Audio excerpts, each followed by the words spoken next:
하나님의 은혜가 여러분들 가운데 함께 하시기를 주님의 이름으로 축원합니다. 길을 따라 저 북쪽에 남쪽으로 가다 베세메스라고 하는 곳이 있습니다. 베세메스에 거기 소라가 있고 그 골짜기 소래 골짜기라고 그러죠. 그 골짜기가 이제 서쪽 지중해 쪽으로 쭉 열려 있는데 거기서 산 하나 넘어서 조금만 더 가면 엘라 골짜기가 있습니다. 한번 상상해 보세요. 엘라 골짜기를 흘러가는데 이쪽 동쪽 편으로는 이제 쭉 계속 따라 올라가면 베들레헴으로 올라가는 길입니다. 그쪽 편에 산에는 이제 이스라엘 군인들이 진을 치고 있고 또 엘라 골짜기를 사이 두고 저 서쪽 편에 있는 산에는 이 블레셋 사람들이 진을 치고 있습니다. 양 이제 군대가 진을 쫙 치고 있는데 그 사이에 골리앗이라고 하는 거대한 장수가 나와서 소리를 지으면서 싸움을 더둡니다. 이 골리앗의 위세에 이스라엘 백성들이 완전히 주눅이 들어있는 그런 상황입니다. 그때 누가 나타났어요? 다윗이 나타났습니다. 다윗은 아버지의 심부름으로 왔던 거예요. 형 세 명이 엘리압, 아비나답 그리고 삼마라고 하는 세 형제가 지금 전쟁에 나와 있기 때문에 이제는 그 아들들이 궁금한 거예요. 그래서 막내였던 다윗을 그 전장에 보내서 이 형들이 잘 있는지 확인하고 증표를 가져오라고 그렇게 명을 받아 지금 전장에 와 있는 겁니다. 다윗이 그 골리앗이 싸움을 도두는 그 모습을 보고 그가 누구가 안 돼? 이 만군의 여호와 하나님을 모욕하느냐, 하나님의 군대를 모욕하느냐 하면서 그와 싸울 기세를 보입니다. 그래서 다윗을 데리고 사울에게로 가지요. 근데 사울이 말합니다. 너는 그의 상대가 되지 못한다. 너는 아직 소년이고 그는 전쟁에서 잔뼈가 굵은 그런데다가 그 거대한 몸집을 가지고 있기 때문에 상대할 수 없다. 그때 다윗이 한 이야기가 있습니다. 34절 이하에 보면 다윗이 어떻게 지금까지 살아왔는지 이야기를 합니다. 다윗이 사울에게 말하되 주의 종이 아버지의 양을 칠 때에 사자나 곰이 와서 양떼에서 새끼를 물어가면 내가 따라가서 그것을 치고 그 입에서 새끼를 건져내었고 그것이 일어나 나를 해하고자 하면 내가 그 수염을 잡고 그것을 쳐 죽였나이다. 다윗은 평소에 양떼를 지키기 위해서 목숨 걸었던 겁니다. 누가 감히 곰과 싸웁니까? 누가 감히 사자와 싸웁니까? 그런데 다윗이 싸웠던 거예요. 용기가 대단하고요. 그리고 그 용기와 함께 그 사자와 곰들 거기에서 새끼 양을 구해냈을 뿐만 아니라 그들을 쳐 죽였던 그 경험, 그 상대가 지금 골리앗으로 바뀐 것 뿐입니다. 그리고 이 골리앗과 싸울 때 이제 싸우러 나가기 전에 사울이 자기 갑옷을 줍니다. 투구도 주고 갑옷도 주고 칼도 줍니다. 근데 그걸 입어보고 몇 걸음 걸어보고는 다 벗어 던지고 물맷돌 가지고 갑니다.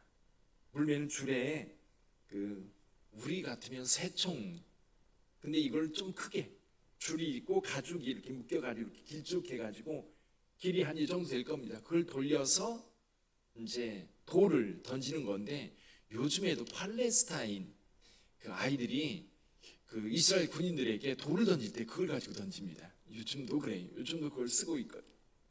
그 물매를 가지고 나가면서 이 시내 이 엘라 골짜기에서 매끈한 돌 5개를 골라서 이 골리앗에게로 나갑니다. 골리앗이 없인 여기지요. 아직도 소년이고 그리고 막대기 가지고 나온다고. 이 물매를 들고 오는데 아마 이 골리앗에게는 그게 막대기로 보였나 봅니다. 그래서 말콤 글래드웰이라고 하는 사람은 아마도 이 골리앗이 눈이 되게 나쁘지 않았을까 그렇게 추정하기도 합니다. 그러니까 다윗이 움직이는 것을 제대로 보지 못하는 거예요. 근데 다윗이 빨리 달리면서 물매를 던져 거기에 돌이 이마에 박혀서 그대로 쓰러지는 그 장면이 오늘 본문에 기록되어 있습니다. 다윗이 이긴 비결이 뭘까요? 이긴 비결 첫째는요, 이 골리앗과 똑같은 무기를 가지고 싸우지 않았다는 겁니다. 사울만 해도 이 골리앗이 가지고 있는 무기와 동일한 어떤 그 무기체계를 가지고 나가도록 그렇게 권했습니다. 그래서 사람들은 늘 그러지요. 이게 싸우거나 뭔가 경쟁을 할 때에 동등한, 그렇죠, 동등한 자격을 가지고 경쟁을 해야 된다. 공정한 경쟁이죠. 그런데 전쟁에서는요, 공정한 경쟁이라는 건 없습니다.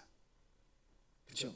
전쟁에서는 살아남아야 되는 거니까 저 사람과 내가 똑같은 무기를 가지고 싸워서 누가 더 잘, 이건 스포츠 경기에서는 하는 거지요. 그렇죠? 스포츠 경기에서는 공정한 경쟁이 필요할지 모르지만 전쟁에서는요, 이기는 게 승리입니다. 이기는 게 문제인 거지. 칼과 창으로 나온다면 이거는 근접전이에요. 가까이에서 싸울 때에 유리한 무기예요. 근데 다윗은 이 골리앗과 가까이서 싸울 생각이 없어요. 멀리서 싸우는 겁니다. 그렇죠? 칼과 창으로 올 때 요즘 같으면 총 가지고 들고 나면 여러분 멀리서 다가오는 사람 어때요? 그냥 죽는 거지요. 다윗은 지금 물맷돌을 가지고 멀리 있는 사람을 칠 때 유리한 방법을 가지고 나와서 가까이 오기 전에 물맷돌을 던져 승리했던 겁니다. 다윗만의 무기가 있었던 거지. 그렇죠?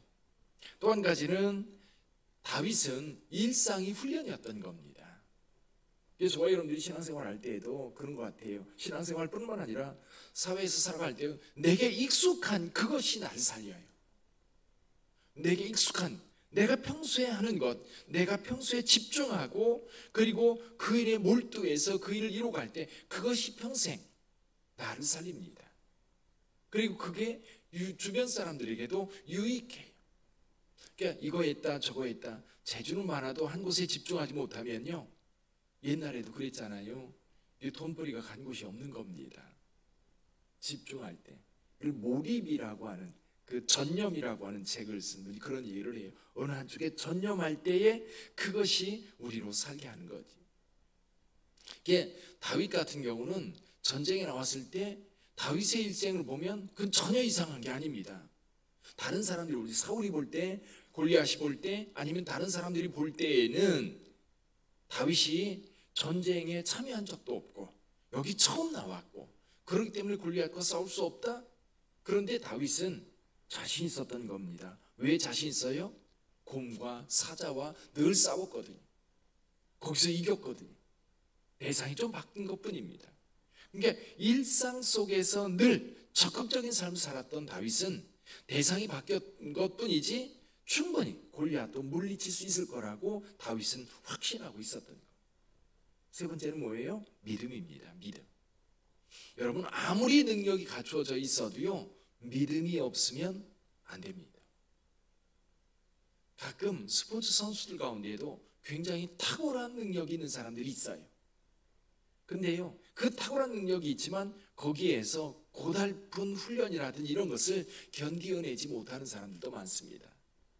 그런 경우에는 대부분 믿음이 없기 때문이에요. 내가 이것을 통해서 이런 훈련을 극복하고 내가 세계적인 선수가 돼야지, 그렇게 자신감을 가지고 나가지 못합니다. 능력은 있어요, 분명. 그럼에도 불구하고 그런 믿음이 약하니까 도전하지 못하는 거예요.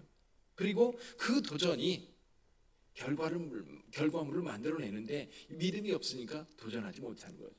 다윗 같은 경우 골리앗 앞에 내가 잘 될 수 있을까? 사자와 싸울 때는 이렇게 했는데 골리앗과 싸울 때는 자신 없는데, 그럼 못하는 거예요. 전능하신 하나님께서 나와 함께 하신다고 확신했기 때문에 당당하게 나갈 수 있었던 거예요. 자, 그렇다면 오늘 우리는 그리스도인으로 세상과 마주하고 있습니다. 어쩌면 세상은 골리앗보다도 더 크게 우리 기독교인들, 기독교 신앙에 도전을 하고 있는지도 몰라요. 여러 가지 요즘에 이제 이슈가 된 것 가운데 하나가 차별금지법이라든지 사법 개정이라든지 이런 것들을 보면 전부 다 기독교의 반기독교적인 법들이에요. 기독교의 가치를 훼손하는 법이에요. 그러니까 이것을 주도하고 이것을 입법해서 만들려고 하는 사람들을 보면 이게 의도가요, 분명하게 드러나요. 반기독교적인 문화를 만들기 위한 도전인 거예요. 그런 상황 속에서 우리 기독교인들이 어떻게 대처할 것인가? 칼과 창과 무기와 그리고 여러 가지 기술과 여러 가지 도전을 가지고 기독교를 계속해서 공격하고 있는 그런 상황 속에서 우리는 어떤 무기를 가지고 그들을 대적해야 되는가? 그런 생각해 봤어요. 그건 바로 예수 그리스도의 사랑입니다. 그건 세상이 알지 못하는 거예요. 그게 뭔지 잘 모릅니다. 근데 그 사랑이 세상을 변화시킨다는 사실, 그걸 잘 몰라요. 그래도 그 역사를 보면 여러분, 무기를 가지고 십자군이 세상을 바꿨나요? 아닙니다. 사랑이 바꿨어요.